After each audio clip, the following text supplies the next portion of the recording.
Hello বন্ধুরা, আজকে plastic দিয়ে একটা খুব সুন্দর একটা বক্স বানিয়ে তোমাদের দেখাবো। দেখো, আমি ঠিক যেভাবে প্লাস্টিকটা ভাঁজ করে করে বক্সটা বানানোর জন্য ভাঁজ করছি, তোমরাও কিন্তু ঠিক এইভাবেই করবে। প্রথমে দুটো ছোট ছোট ফোল্ড দিয়ে নেবে, তারপরে মাঝখান দিয়ে প্লাস্টিকটা এরমভাবে ভাঁজ করে নেবে, তারপর সাইডগুলো ঢুকিয়ে নেবে।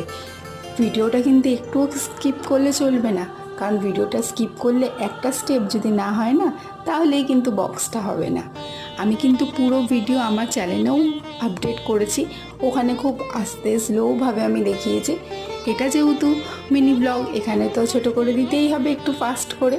তারপর আমি কিভাবে সাজিয়েছি দেখো, খাতার কাগজ কেটে নিজে হাতে আঠা দিয়ে আটকিয়ে ফুল এঁকে ফুলগুলো সুন্দর করে করে কাটিং করে আমি এর মধ্যে আঠা দিয়ে দিয়ে আটকিয়েছি। তোমরা তোমাদের মতো এটা সুন্দর করো।